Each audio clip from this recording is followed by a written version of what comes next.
Hello, good evening, everybody. Welcome to another episode of Tuesdays with Mitch. I'm your host, Emmeline, where every Tuesday we sit down with the expert himself, Mitchell Proner, to discuss personal injury. And he has over 30 years of experience handling people's cases and fighting for what they rightfully deserve. Today, we have a very interesting topic for all of you. We're going to be speaking about medical treatments that can increase your compensation in an accident case.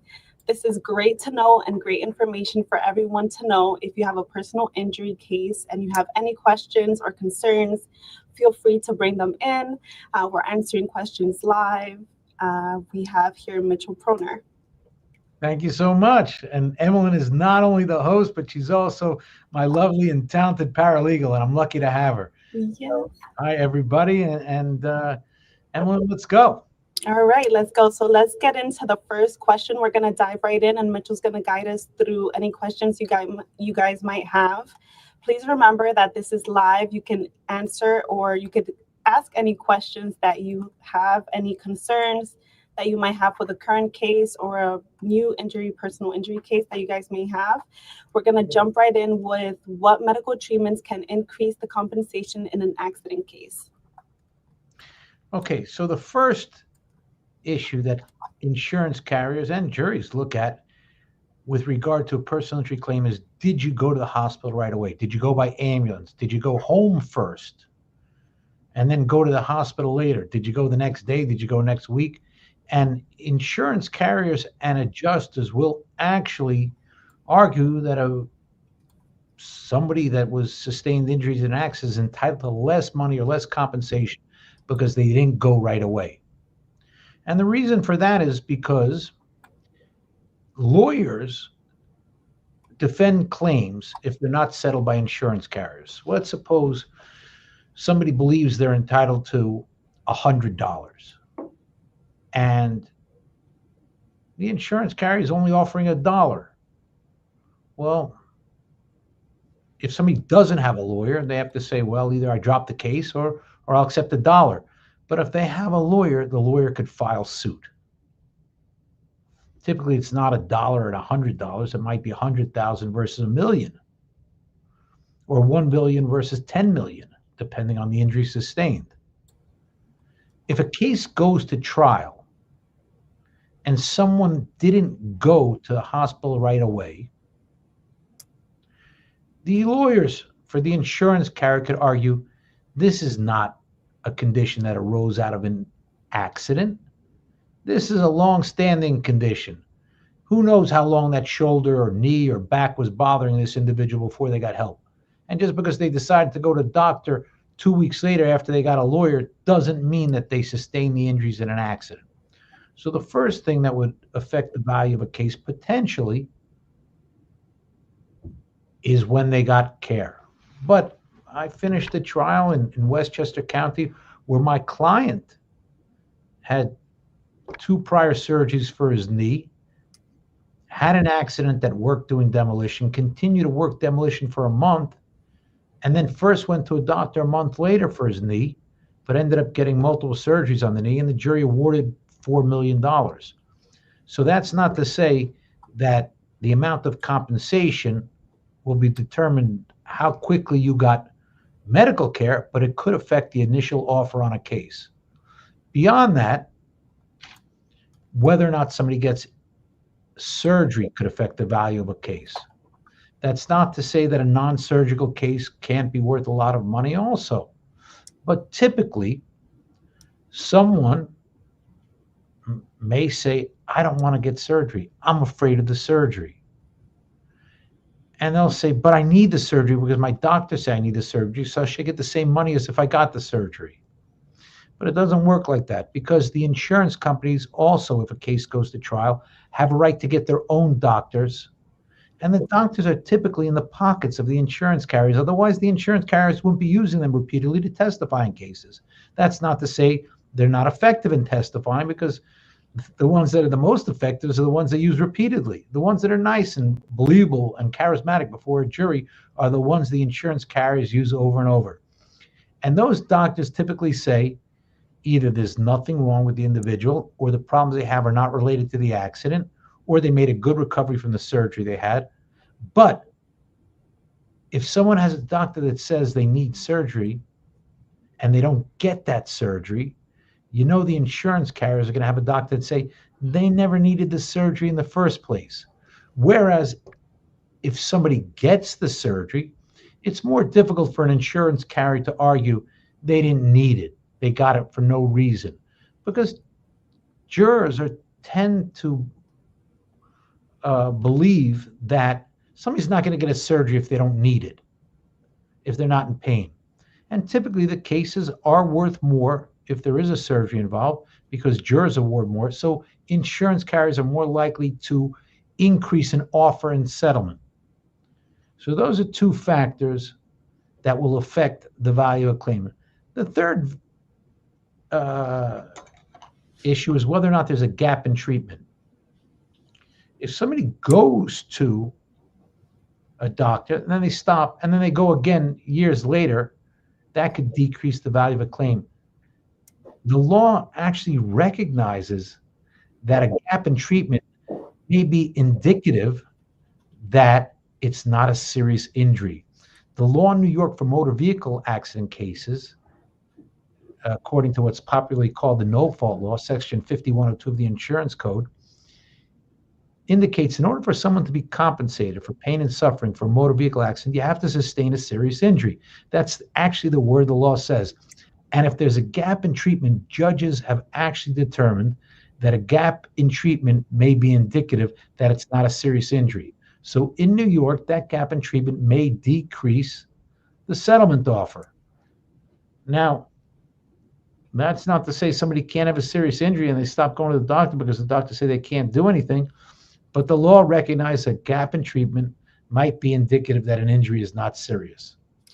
So those are three quick types of medical treatment that can increase or decrease the value of a claim. Now, let's say cases can't go on forever. So let's say a client has gone through their entire treatment, but in the future, they're going to need additional surgeries. They're going to need additional, let's say you might need another knee replacement or something else in another 5 years due to the same accident. How is this, will that surgery in the future increase the value of your case now? So actually, cases can't go on forever. Every case has a beginning, a middle, and an end. But treatment might be necessary for somebody's entire life. When someone needs future care, an experienced attorney can hire a doctor that could do a life care plan. And that life care plan can come up with medical needs in the future, including surgeries, and include that in the amount of compensation that they're demanding in settlement. Or if the case doesn't settle, that doctor can actually take the stand and present that life care plan to the jury and ask for compensation for future medical expenses. But at the same time, the defendants can have their own life care plan or argue, even without a doctor providing a life care plan, that the treatment's not necessary. If the client is not treating at the present time and stops treating for 2 years, it might be hard for a doctor to convince the jury that they can need all this treatment in the future, but they're not getting any now. But if a client is getting treatment on a monthly basis now, a doctor may be credible in convincing a jury that that care is likely going to go on continuously in the future, and that the patient or the client, as is in the personal injury case called, is entitled to future damages. And that can increase the value of a claim. Now, let's say if a client gets into an accident with a vehicle, they have a motor vehicle accident, but the other vehicle doesn't have a large insurance policy limit to cover the extensive medical treatment that a client might need. What happens? Well, unfortunately, that's all too many cases. Let's suppose I'm walking down the street and a homeless guy hits me over the head with a pipe. Well, he's clearly at fault for my injuries, and I could have really serious injuries, But if I sue the homeless guy, what am I going to get? And the homeless guy probably doesn't have insurance. And you can't sue the city for violent homeless people. That's just not the law. Unfortunately, I might not be able to get money from a lawsuit, but sometimes there are uh, parties that could pay. For example, if instead of getting hit by a homeless guy, I get run over by a Coca-Cola truck, well, certainly Coca-Cola is in a better place to pay damages than a homeless guy. What can an individual do? Well, if you have a car, if you can afford it, you can get increased supplemental underinsured motorist coverage, which is called SUM coverage, SUM coverage, or underinsured motorist coverage. And you can talk to your broker about what kind of coverage you have available.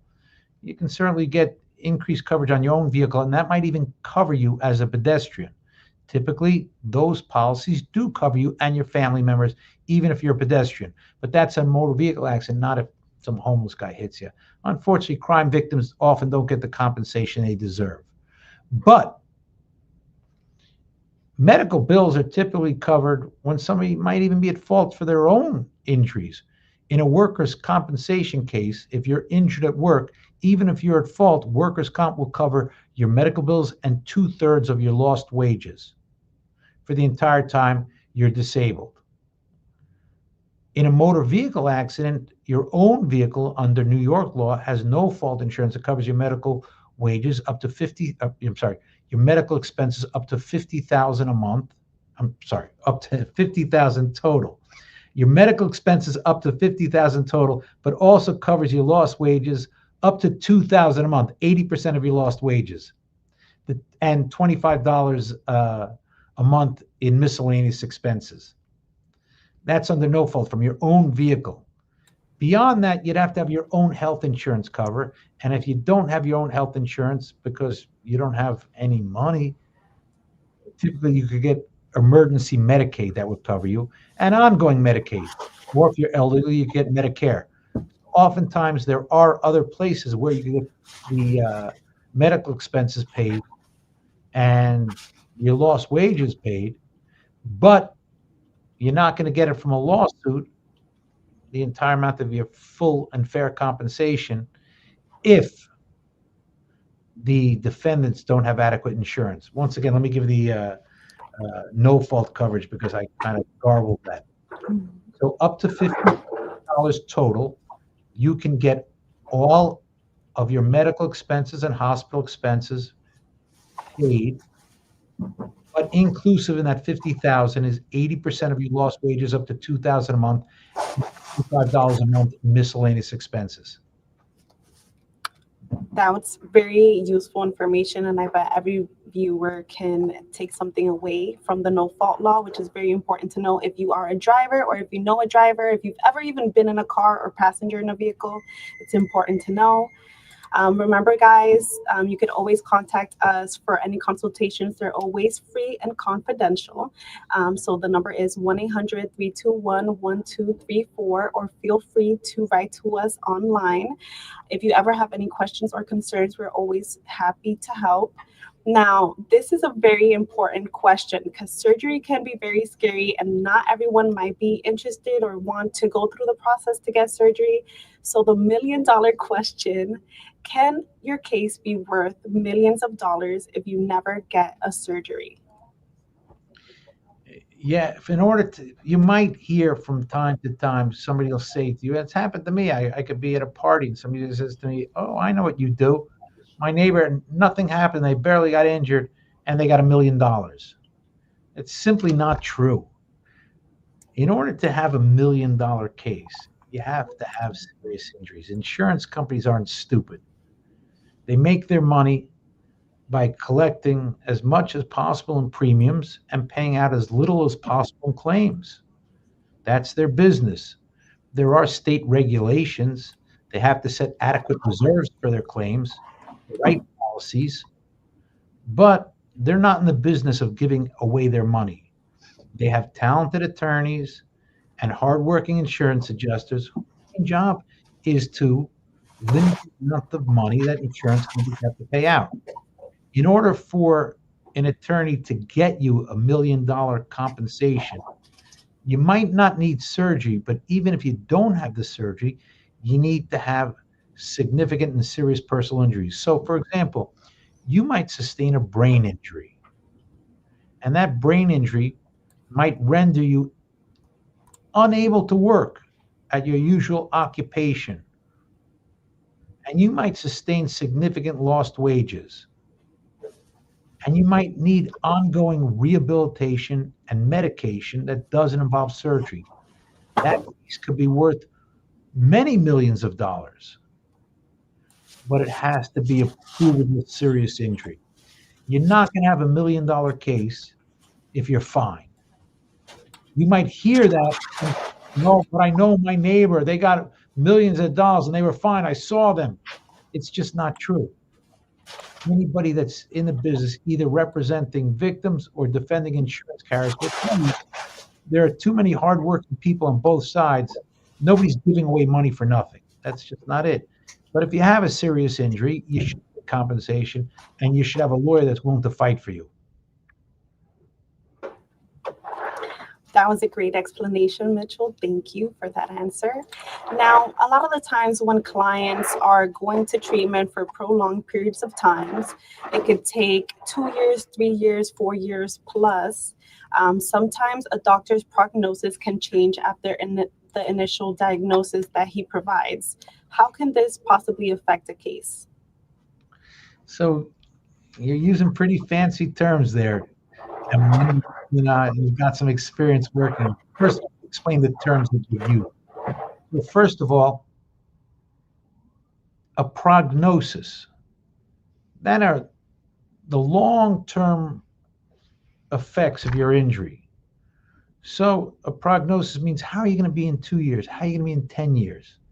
How are you going to be when you're 70 years old? That's the prognosis. Now there's long-term and short-term prognoses. So the short-term prognosis might be, how am I going to be in 6 months? Whereas long-term might be, how am I going to be in 6 years? A diagnosis is, what's the condition now? Oh, he has a broken arm. What's the prognosis? Why, he might have a 60% limitation of motion and 20% limitation in strength. The diagnosis, broken arm or torn rotator cuff. Diagnosis is, what's the condition now? Prognosis is, what's the future indications for the injury sustained. Now, a prognosis can and oftentimes does change, and a diagnosis can and oftentimes might change. For example, somebody might go to a hospital and they get x-rays. X-rays can only look at bones. They don't look at ligaments and connective tissue and muscles. So it might be somebody goes to a hospital and the doctor says, no broken bones. If you have ongoing pain, follow up with a doctor. And they write down in your hospital chart, x-rays normal. And that's it. You might follow up with a doctor and he does an MRI. And the MRI shows a torn ACL, anterior collateral ligament, and torn meniscus, which is the cartilage in your knee. And now all of a sudden, you've got a serious injury that typically requires surgery. So the diagnosis changed based upon additional studies. In MRI, which is magnetic resonance imaging, changed the diagnosis and the prognosis because more sophisticated studies indicated the injuries were more severe than initially recognized. So somebody could go to a hospital and be discharged and everything appears to be normal, but they might follow up, and the follow-up care indicates the injuries are more significant and severe. Other times, a doctor might say, well, it looks like a sprain. I think it's going to heal over time. And it doesn't. So they require different imaging studies to determine what's going on.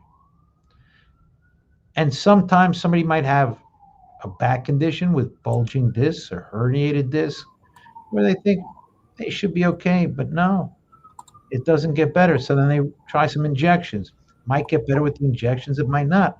They might require surgery. And typically, back surgery doesn't happen immediately. More often, it can happen months later, or even a year later, or 2 years later. What's important is if you're having the ongoing symptoms, you get the ongoing care. So, number one, the doctors might heal you with the different modalities they have available. And those modalities might be medication, they might prescribe rest, they might prescribe acupuncture, chiropractic treatment, uh, non-steroidal anti-inflammatories, which is aspirin or ibuprofen, uh, or they might require surgery. And even among surgeries, there's microdiscectomies, there's fusions, laminectomies, different types of procedures. Some are more serious than others, depending on the condition presented. So the most important thing is you maintain the care that you're required to hopefully alleviate your symptoms. And if not, the doctors have records that indicate the seriousness of your condition. And with that, a lawyer can get you money, because a lawyer can get you money despite anything you might have heard or seen in TV or in the movies, just by saying, they're really badly hurt. I know it because I believe it in my heart. I can say my client's head rolled off their shoulders and went down the street and bounced off a pole and landed on their shoulders again, but they're going to have ongoing neck pain. And my client could say, yeah, my head fell off my shoulders. I saw my eyes go one over the other until I saw my head hit a pole, and then I went through the air and it landed back on my shoulders. But my neck's been hurting ever since. But unless you have a doctor that comes into court and says, yeah, this is a strange medical phenomenon, we've never seen this before, but all the imaging studies we have indicate the head detached from the shoulders. Unless you have the doctor that's going to verify the injuries, you're not going to get to a jury and you're not going to get an adjuster to put on a reasonable offer. You need to have medical records that drive the claims, because the courts recognize medical records are proof. And insurance carriers, they look for the proof before they set a reserve on a case and before they come up with a reasonable offer, or before they'll pay any settlement offer. They need to see medical records. They don't do it based upon somebody's word alone. They want proof, they want verification, and that verification comes by way of medical records. So it's important that you get the care to hopefully alleviate your symptoms, but also to get you the settlement or the jury verdict you deserve. Exactly. As a paralegal here at Proner and Proner, I know firsthand how important those medical records are and how important they are as proof for your case. So again, if you guys aren't going to treatment, that's one of the primary things that we need to really get you a good verdict and on your case. There's one more question. Should a client get more medical treatment to increase the case's compensation? No, you shouldn't get more care than is necessary. Don't go to a doctor and say, I need to get treatment because I got a case going. If you have good health, thank God, and that's it. Live your life. Enjoy your good health. You're better off living your life without a personal injury lawsuit than living your life with a personal injury lawsuit. If you're going to a doctor just to try and get money out of a case, that's insurance fraud. And it's illegal. It's a crime. On the other hand, if you need treatment, you should get the treatment you need and the money you deserve. Don't get medical treatment just for a case. That's insurance fraud. On the other hand, if you have symptoms, you have pain, you have limitation of motion, your activities that you usually enjoy, you can't participate in to the fullest extent that you'd like to, then try and get your life to be a little bit better, back in order to enjoy the robust, good health that you had prior to your incident that involved the injuries. Get the health care you need, and then let your lawyer worry about getting you the money you deserve. But don't think, oh, I'm going to go to the doctor just to get money. If you're doing that, you're a fool, and you're better off doing other things.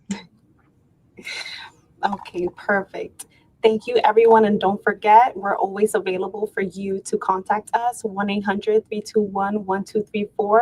All consultations are confidential, and we're always here happy to help with any questions or concerns you might have, whether you already have a personal injury case, whether you know someone that got into a personal injury.